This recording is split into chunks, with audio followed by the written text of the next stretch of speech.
Hello मेरे प्यारे विद्यार्थियों, कैसे हो आप सब। आशा करता हूँ अच्छे होंगे। तो आज की इस वीडियो में हम जानेंगे क्लास 11th के जो हिंदी की किताब है दिगंत, उसका सिलेबस जानेंगे कि उसमें हमको क्या क्या पढ़ना है ना। उस किताब में हमको क्या क्या पढ़ना है। उस किताब में देखिए टोटल हमको सबसे पहले ये किताब 2 खंडों में बटा हुआ है। एक गद्य खंड यानी इसमें सिर्फ गद्य रहेगा, और दूसरा खंड है काव्य खंड, इसमें सिर्फ और सिर्फ कविता रहेगा। उसके अलावा 3 गो प्रतिपूर्ति भी हमको पढ़ना है। तो इस प्रकार हम देखते हैं कि क्लास 11th में हमको हिंदी में टोटल 12 गो गद्य खंड और 12 गो काव्य खंड यानी 24 गो, और 3 गो प्रतिपूर्ति यानी 27 गो चैप्टर पढ़ना है हमको।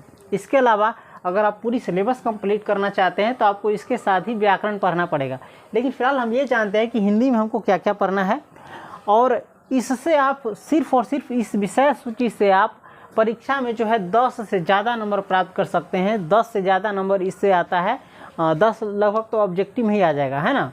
तो आइए जानते हैं कि हमको गद्य खंड में क्या क्या पढ़ना है, काव्य खंड में क्या क्या पढ़ना है, और अंत तक आप बने रहिएगा, क्योंकि अंत में हम एक और चीज़ आपको बताएंगे, साहित्य की विधा, है ना, साहित्य की विधा। लेकिन आइए पहले देखते हैं कि हमको गद्य खंड में क्या क्या पढ़ना है। गद्य खंड में देखिए, गद्य खंड में हमको सबसे पहला चैप्टर पढ़ना है पूस की रात। सबसे पहला चैप्टर है पूस की रात। पूस की रात के लेखक कौन है? तो पूस की रात के लेखक है प्रेमचंद। और किस प्रकार आपको 10 नंबर आएगा ये हम बता देते हैं। आप हर एक जो चैप्टर है वो और उसके लेखक का नाम यानी रचयिता का नाम, लेखक का नाम याद कर लीजिएगा, क्योंकि पाठ के नाम और लेखक के नाम से ही सिर्फ आपको ऑब्जेक्टिव में 10 नंबर आ जाएगा। उसके अलावा कुछ सब्जेक्टिव में भी आता है, तो हम बताएंगे आपको किस प्रकार से उसमें आपको आंसर लिखना है, ताकि आपका उसमें पाठ का नाम भी आ जाए, उसके लेखक का नाम भी आ जाए। दूसरा चैप्टर है हमारा कविता की परख। दूसरा चैप्टर है कविता की परख। कविता की परख के लेखक कौन है? रामचंद्र शुक्ल। कविता की परख के लेखक कौन है? रामचंद्र शुक्ल। उसके बाद है भारतीय गायिकाओं में बेजोड़। भारत की जो गायिका है उसमें जो बेजोड़ है, सबसे बेजोड़ है लता मंगेशकर। इसके लेखक है कुमार गंधर्व। इसके लेखक है कुमार गंधर्व। उसके बाद है आंखों देखा गदर।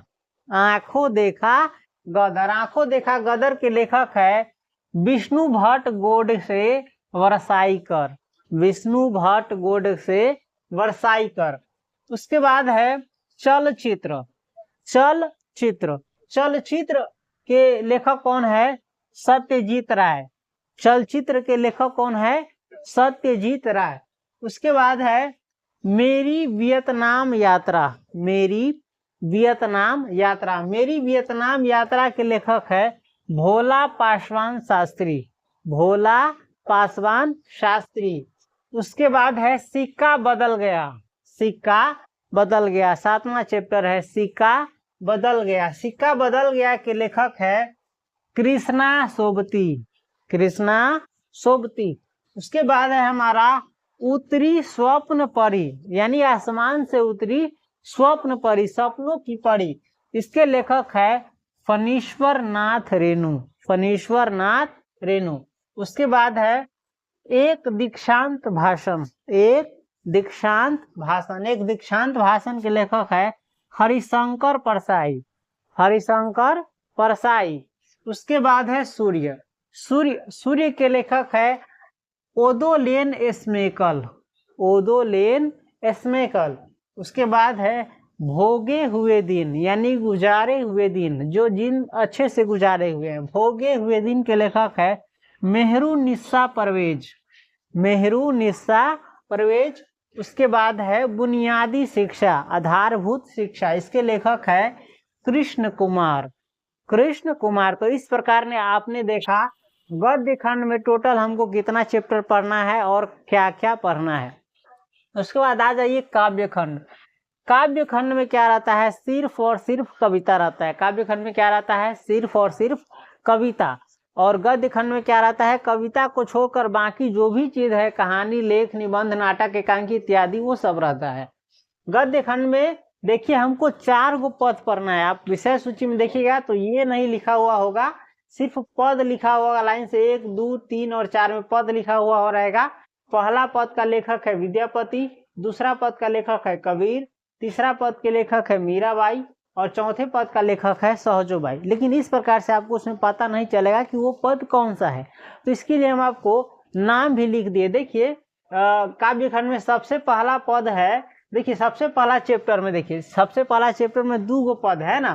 पहला पद है चानल भेल विषम सरणे, चानल भेल विषम सरणे, और उसके बाद दूसरा पद है इसी में सरस बसंत समय भल पावल, सरस बसंत समय भल पावल। इस दोनों यानी पहला जो पद है इसके लेखक है कौन? विद्यापति, मैथिली के महान कवि विद्यापति, सबसे बड़े कवि विद्यापति। उसके बाद दूसरा चैप्टर देखिए, दूसरा चैप्टर भी पद है, पद कौन सा है देखिए, संतो देखत जग बौराना, संतो देखत जग बौराना। और एक और पद है इसी में, हो बलैया कब देखोंगी तो ही, हो बलैया कब देखोंगी तो ही, इसके लेखक है कबीर। देखिए ये अवधी भाषा में लिखा हुआ है, इसलिए आपको थोड़ा हिंदी में क्या लग रहा होगा, कठिन लग रहा होगा। उसके बाद तीसरा पद है, देखिए तीसरा चैप्टर में, देखिए तीसरा चैप्टर में भी 2 पद है। इसमें पहला पद है जो तुम तोड़ो पिया, जो तुम तोड़ो पिया, और उसके बाद है मैं गिरधर के घर जाऊं, मैं गिरधर के घर जाऊं यानी कृष्ण भगवान के घर जाऊं। इसके लेखक है मीराबाई, इसके बारे में आप जानते होइएगा गीत के माध्यम से भी। जो तुम तोड़ो पिया मैं गिरधर के घर जाऊं, इसके लेखक है मीराबाई। उसके बाद चौथा पद देखिए, चौथा पद में भी 2 पद दिया हुआ है। पहला पद है मुकुट लटक अटकी मन माही, मुकुट लटक अटकी मन माही, राम तजू पर गुरु न बिसारू, राम को त्यागू लेकिन गुरु को ना बिसारू, है ना। इस दोनों के लेखक है सहजोबाई, सहजोबाई। उसके बाद देखिए 5वां पद है, 5वां चैप्टर समझिए आप काव्य खंड में। 5वां चैप्टर है भारत दुर्दशा, भारत दुर्दशा, इसके लेखक है। देखिए काव्य खंड के जो लेखक होते हैं, कविता के जो लेखक होते हैं, उसको कवि भी कहा जाता है ना। तो कवि कहे चाहे हम लेखक है, उससे कंफ्यूज मत होइएगा, उसके लिखने वाला का नाम हम कर रहे हैं। भारत दुर्दशा के लेखक है भारतेंदु हरिश्चंद्र, भारतेंदु हरिश्चंद्र। झंकार है, उसके बाद 6ठा चैप्टर है झंकार, काव्य खंड में झंकार के लेखक है मैथिली शरण गुप्त। एक चीज देखिए, इसमें जो भी हम आपको बता रहे हैं उस पाठ में से कोई भी पाठ दे दिया रहेगा और उस पाठ का कहेगा लेखक का नाम या रचनाकार का नाम या रचयिता का नाम या निबंधकार निबंध रहेगा तो, या कहानी रहेगा तो कहानीकार इत्यादि कुछ भी पूछे कि इसके लेखक, जैसे पूस की रात, इसके लेखक कौन है ना। पूस कहते हैं, देखिए पूस एगो महीना होता है जिसमें सबसे ज्यादा ठंड पड़ता है। पूस माघ आप नहीं सुने होइएगा, गाँव देहात के रहेंगे तो सुने हुए पूस माघ फागुन चैत बैसाख जेठ, ये महीना का नाम है। पूस क्या है? महीना का नाम। अगहन के बाद आता है, छठ के 2 महीने के बाद आता है, 1 महीने के बाद। तो इसमें से कोई भी पाठ दे देगा और परीक्षा में कहेगा इसके रचयिता कौन है, रचनाकार कौन है, लेखक कौन है इत्यादि कौन है, तो आप जो पाठ का लेखक रहेगा वही लिखिएगा। जैसे पूस की रात कौन है तो प्रेमचंद। जैसे कहेगा सूर्य के रचनाकार कौन है, सूर्य के लेखक कौन है, ओदोलेन स्मेकल, इसमें से कोई भी देगा। जैसे कहेगा आंखों देखा गदर, इसके लेखक कौन है, चाहे रचयिता कौन है, चाहे रचनाकार कौन है, तो सीधे लिखिएगा विष्णु भट्ट गोडसे वर्षाईकर। या इसको उल्टा भी पूछेगा, पूछ सकता है कि प्रेमचंद की कृति कौन सी है, तो प्रेमचंद की कृति कौन सी है तो पूस की रात है। तो इस प्रकार से आप समझ गए होइएगा। चलिए हम आगे बढ़ते हैं, अपने चैप्टर पर आते हैं। झंकार के लेखक कौन है? मैथिली शरण गुप्त। उसके बाद है तोड़ती पत्थर, तोड़ती पत्थर। तोड़ती पत्थर के लेखक सूर्यकांत त्रिपाठी निराला, सूर्यकांत त्रिपाठी निराला है। उसके बाद है बहुत दिनों के बाद, बहुत दिनों के बाद, बहुत दिनों के बाद के लेखक है नागार्जुन, बहुत दिनों के बाद के लेखक है नागार्जुन। उसके बाद है गालिब, गालिब के लेखक कौन है? त्रिलोचन, गालिब के लेखक कौन है? त्रिलोचन। उसके बाद है जगन्नाथ, जगन्नाथ, जगन्नाथ के लेखक कौन है? केदारनाथ सिंह, जगन्नाथ के लेखक कौन है? केदारनाथ सिंह। उसके बाद है पृथ्वी, पृथ्वी के लेखक कौन है? नरेश सक्सेना, पृथ्वी के लेखक कौन है? नरेश सक्सेना। उसके बाद है मातृभूमि, के बाद है मातृभूमि। मातृभूमि के लेखक कौन है? अरुण कमल। तो इस प्रकार से आपने काव्य खंड और गद्य खंड में देखा कि कितना चैप्टर पढ़ना है, क्या क्या पढ़ना है। उसके बाद हमारा अगला है प्रतिपूर्ति। प्रतिपूर्ति देखिए, ये परीक्षा के लिहाज से तो ज़्यादा महत्वपूर्ण नहीं है, लेकिन इसमें से भी एक दो क्वेश्चन डाल देता है। तो ऐसे आपकी जानकारी के लिए, इंटरटेनमेंट के लिए ये चैप्टर बहुत बढ़िया है, तो इसको पढ़ना चाहिए। मज़ा आ जाता है इस चैप्टर को पढ़ने में, प्रतिपूर्ति में। क्लास 12 में भी आप जाइएगा तो उसमें प्रतिपूर्ति पढ़िएगा। अगर आप समझ करके पढ़ते हैं तो काफ़ी मज़ा आएगा उसमें, है ना। तो प्रतिपूर्ति में हमको देखिए टोटल 3 वो चैप्टर पढ़ना है। पागल की डायरी, नया कानून, सफेद कबूतर। तो देखिए पागल की डायरी के लेखक कौन है? लू सुन। पागल की डायरी के लेखक है लू सुन। देखिए प्रतिपूर्ति में हमारे भारत के जो लेखक है उसका लिखा हुआ कुछ भी नहीं रहता है, वो सिर्फ बाहर के जो विदेश के बाकी दुनिया भर के जो साहित्यकार है उसको दिया रहता है, ताकि आप दुनिया के जो बाकी साहित्यकार है भारत के अलावा उसके बारे में भी जान पाए। उसका लिखा हुआ भी बहुत गजब का होता है ना। दुनिया के लोग तो एक ही है, तो कहानी एक ही प्रकार की रहती है लगभग सारे लोगों की, लेकिन भाषा बदल जाता है, भाषा अलग अलग रहता है। तो पागल की डायरी के लेखक कौन है? लू सुन। आपको ये नाम सुनने में अजीब लगता होगा क्योंकि ये भारतीय नाम नहीं है, भारत के लोगों का ऐसा नाम नहीं होता है, तो ये विदेशी है, भारत से बाहर के। उसके बाद है नया कानून। नया कानून, नया कानून के लेखक है सआदत हसन मंटो। सआदत हसन मंटो। देखिए इस मंटो की कहानी आप बहुत सारे सुने होगा, ये बहुत अच्छे लेखक है। उसके बाद है सफेद कबूतर यानी उजला कबूतर। सफेद कबूतर के लेखक है नुगुयेन क्वांगथान। नुगुयेन क्वांगथान। देखिए ये किताब में थोड़ा हमारे किताब में थोड़ा सही से प्रिंटिंग नहीं हुआ, आप अपने किताब में देख लीजिएगा। नुगुयेन क्वांगथान। सफेद कबूतर के लेखक कौन है? नुगुयेन क्वांगथान। इसके बाद हम अंत में आपको बताए थे कि एक चीज बताएंगे कि जो है ना साहित्य की विधा, तो साहित्य की विधा भी हम देखते हैं। देखिए हिंदी की किताब में हम जो भी चीज़ पढ़ते हैं, कविता, कहानी, लेख, निबंध, एकांकी, नाटक, संस्मरण, यात्रा, वृत्तांत इत्यादि जो भी चीज़ें आप पढ़ते हैं उसी को कहा जाता है साहित्य की विधा। साहित्य की, देखिए ध्यान से, साहित्य की विधा। देखिए इसमें ध लगा हुआ है ना, विधा माने होता है प्रकार, साहित्य का टाइप, साहित्य के प्रकार, साहित्य की विधा।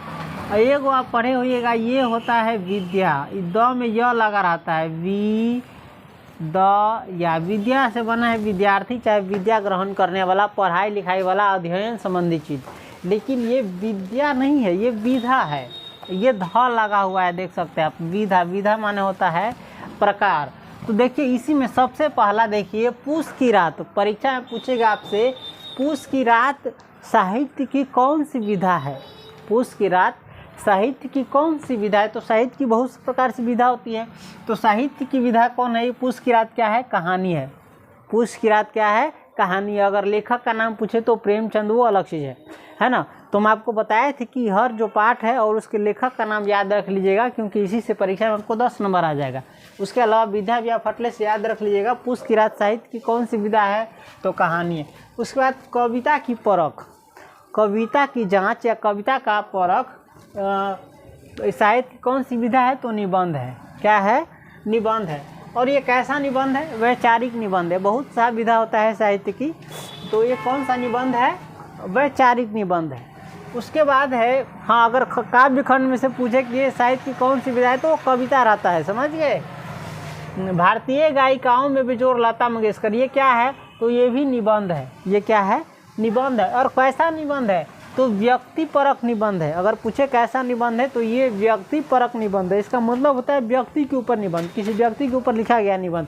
जैसे आप बचपन में गाय के ऊपर निबंध लिखते थे, है ना, दीपावली के ऊपर, छठ के ऊपर या किसी के ऊपर निबंध लिखते थे, तो उसी प्रकार से ये व्यक्ति के ऊपर निबंध है ना। लता मंगेशकर क्या एक व्यक्ति है, आदमी है, महान, तो इसी के ऊपर निबंध है। उसके बाद है आंखों देखा गदर। ये क्या है? संस्मरण है।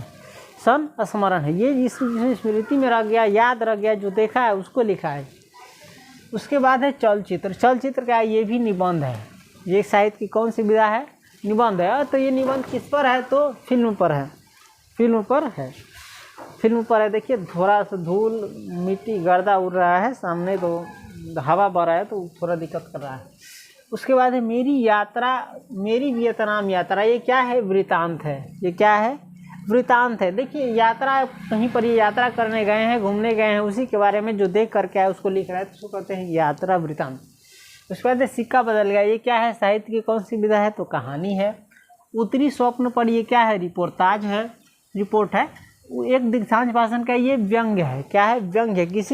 किसी का उपहास मजाक उड़ाना, किसी बात को दूसरे तरीका से करना, कटाक्ष करना, है ना, उसको व्यंग्य कहा जाता है। उसके बाद है सूर्य। सूर्य क्या है? ये भी निबंध है। कैसा निबंध है? तो सांस्कृतिक निबंध है। उसके बाद है भोगे हुए दिन। ये क्या है? कहानी है। बुनियादी शिक्षा क्या है? भाषण है। तो इस प्रकार से हम बताए थे कि आपको कैसे इसमें से 10 नंबर लाना है, तो हम बता दिए हैं। आप जितने भी चैप्टर है उसके लेखक का नाम याद रख लीजिएगा, और वो चैप्टर देख करके पूछेगा इसके लेखक का नाम, चाहे रचयिता का नाम, चाहे रचनाकार का नाम, सबका एक ही मतलब होता है, लेखक का नाम लिखिए, ऑब्जेक्टिव में आएगा। उसके अलावा अगर पूछेगा, कोई चैप्टर दे देगा और कहेगा ये साहित्य की कौन सी विधा है, तो हम आपको बता दिए। और रही बात, ये तो 10 नंबर आ जाएगा। उसके अलावा सब्जेक्टिव में भी आप पूछता है सारांश लिखना, है ना, चाहे व्याख्या करना, तो उसमें भी इस पाठ और उसके लेखक का नाम जरूरी रहता है। ऐसा आप लिखिएगा तो उसमें काफ़ी अच्छा आपको नंबर मिलेगा। तो ये था हिंदी में हमको कौन कौन सा चैप्टर पढ़ना है, उसका सिलेबस क्या है ये। इसके अलावा इसके साथ ही आपको हिंदी के कंप्लीट सिलेबस की तैयारी के लिए आपको व्याकरण भी पढ़ना होगा। तो ये जब हम आपको पढ़ा देंगे, हिंदी पूरा कंप्लीट करा देंगे विदिन 2 मंथ, 2 महीने के अंदर, तो उसके बाद हम व्याकरण को भी क्या करेंगे? कवर करेंगे। और यदि आप क्लास 11 के विद्यार्थी हैं और पढ़ना चाहते हैं हमसे, तो इस चैनल को सब्सक्राइब कीजिए, क्योंकि यहाँ पर हम आपके लिए रेगुलर वीडियो लाते रहेंगे और आपका जो डाउट है उसको भी क्लियर कराते रहेंगे। तो बिल्कुल आप ऑफलाइन की तरह ऑनलाइन पढ़िएगा। सो इस चैनल को सब्सक्राइब कर लीजिए।